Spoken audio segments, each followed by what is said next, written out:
नमः गुरुजी। नमो नमः सर्वेभ्यः। हमारा ये प्रश्न था कि कालिदास जी ने मेघदूतम में मेघों को ही अपना दूत क्यों बनाया?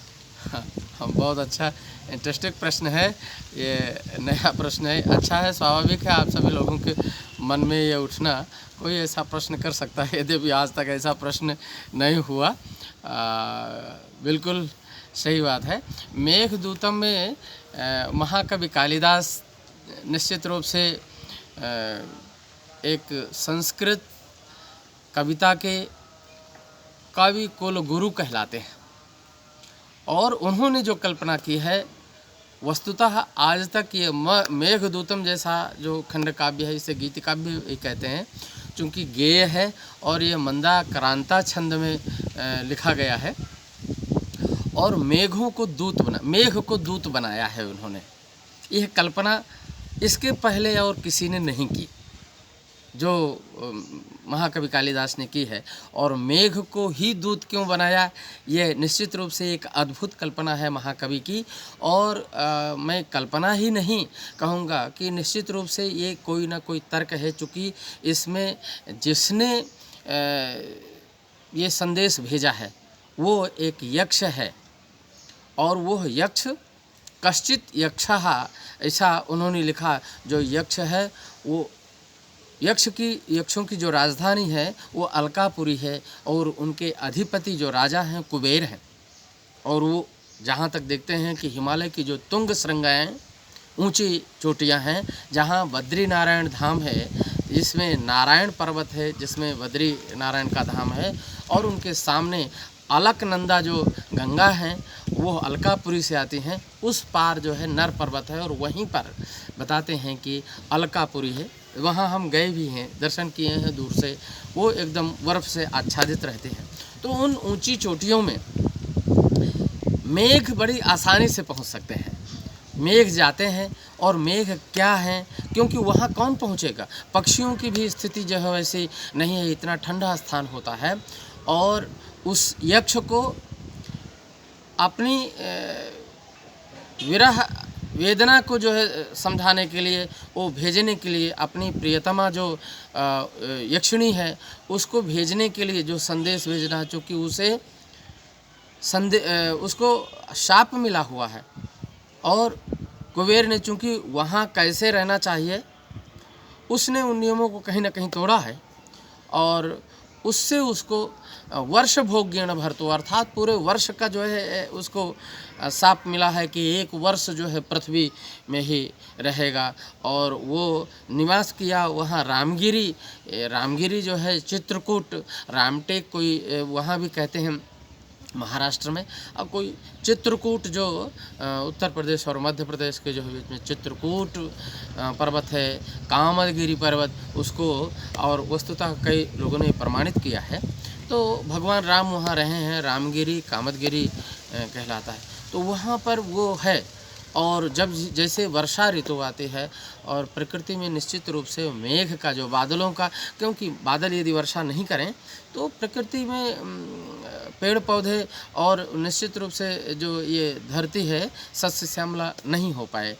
और तो अब यक्ष ने भी यही बात मैं समझता हूँ सोचा होगा, और महाकवि कालिदास ने चूँकि यक्ष के द्वारा वो संदेश दिया जा रहा है, तो यक्ष का संदेश उस अलकापुरी में उसकी प्रियतमा को कौन ले जा सकता है।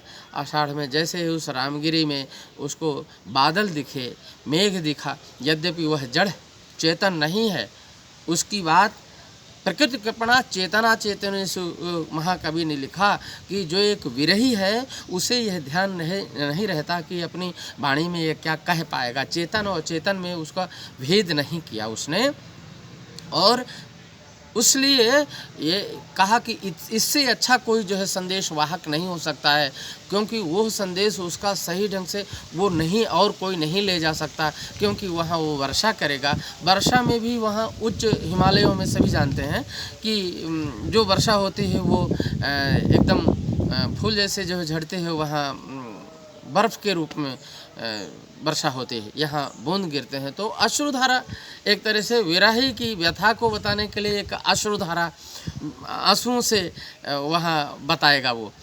तो निश्चित रूप से उसको पीड़ा होगी और ये होगा कि हाँ, उसकी पीड़ा जो व्यथा है वो उसकी पत्नी अच्छी तरह से जान पाएगी कि उसको वो याद करता है और निश्चित रूप से वो आएगा।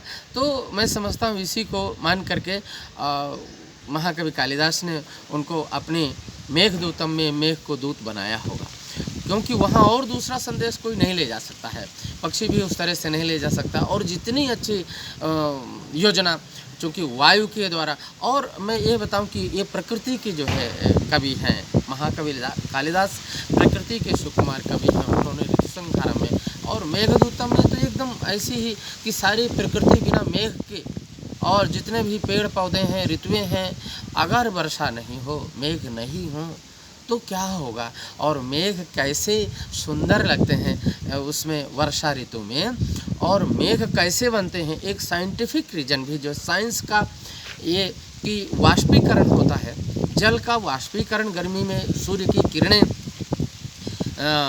जो है उनको जल को लेते हैं और उस जैसे उसको 1000 गुना करके, एक तो जगह कभी नहीं ये भी लिखा है। तो दूसरा वहाँ मेघ कैसे बनते हैं, मेघ क्या है। तो मेघ को जो उन्होंने दिया, धूमत ज्योति सलिल मरुताम सन्निपाता को मेघा। धूम जो धुआं है, अग्नि से जो धुआं उठने वाला है, क्योंकि आर्द्रेंधन संयोग से जो गीला ईंधन है, जब उसमें लकड़ी गीली लकड़ी जलाते हैं तो धुआं होता है। और बहुत सारे आप जानते हैं, आप तो कितने धुआं, कई कार्बन डाइऑक्साइड और वाहनों से भी बहुत सारा धुआं, लेकिन एक अच्छे धुएं का तो धुआं ऊपर जा कर के उठता है। उच्च स्थल में जाना है और वो ऊपर आकाश मार्ग से जो है जाने वाला है, सब जगह वो देखा है। बादल सब जगह जानता है कि कहाँ से कहाँ जाता है, हर जगह जाता है। और वहाँ जाके यक्ष में अलकापुरी में इतनी ऊंची चोटी में वो जाकर रुक जाता है, तो वहाँ जाएगा उत्तर की और वहाँ संदेश देगा। तो ये बादल जो बन रहा है, धूमत ज्योति सलिल मरुताम, धूम धुआं और ज्योति, ज्योति मैंने प्रकाश, अग्नि तत्व जो है, अग्नि तत्व ही शोषित करता है।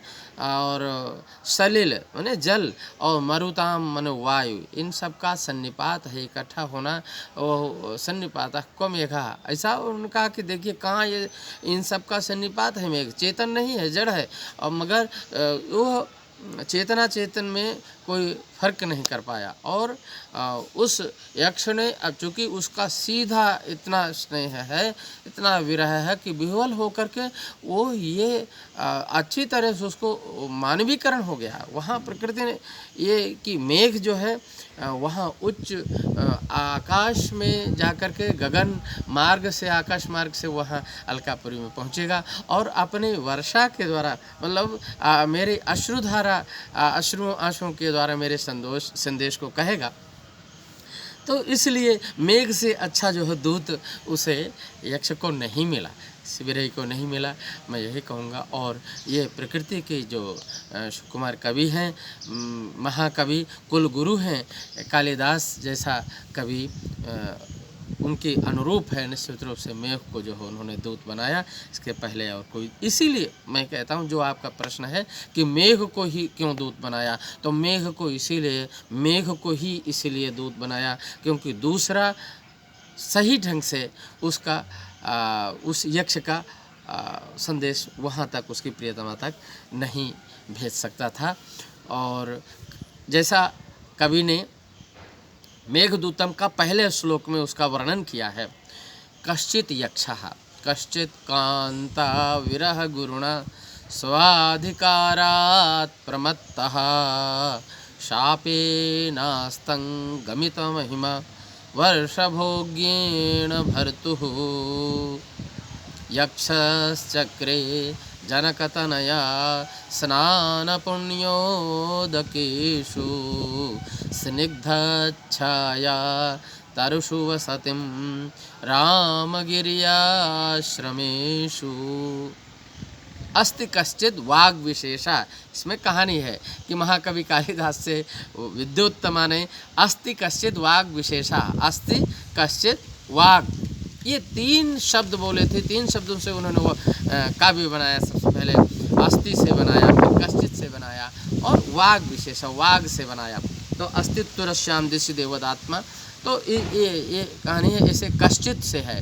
कश्चित माने कोई, और यक्षा के साथ के इसका संबंध है। कश्चित यक्षा वर्षभोग्येन भर्तुः, एक अपने जो स्वामी कुबेर है, कुबेर की आज्ञा की अवहेलना के कारण 1 वर्ष का उसे शापेन अस्तंगमित महिमा, शाप दिया, वो अपने महिमा से अस्तंगमित हो गया, अर्थात जो उसको पद मिला था उस पदभार से हटा दिया, क्योंकि उसने उसमें अनवधानता की, पुष्प आदि लाना था और अपनी जो उसे नियम से जिस रूप से रहना चाहिए।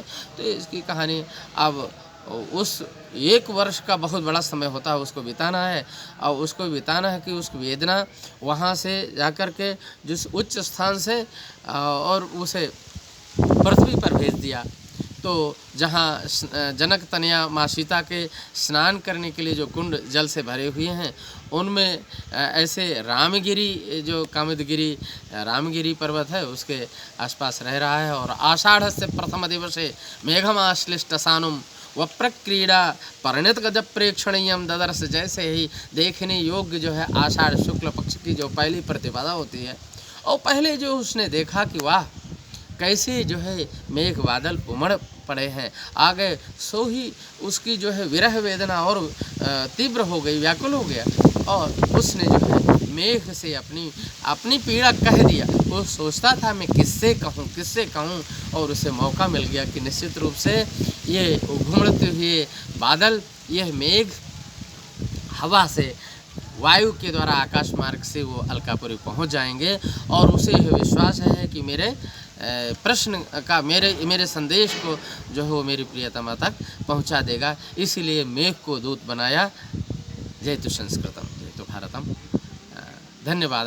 मैं समझता हूँ कि आप सब लोग इस प्रश्न से संतुष्ट हुए होंगे, और अच्छा है, बहुत अच्छा। आप सभी लोग ऐसे ही कल्पना और अपने प्रश्नों को करते रहें, अच्छी बात है।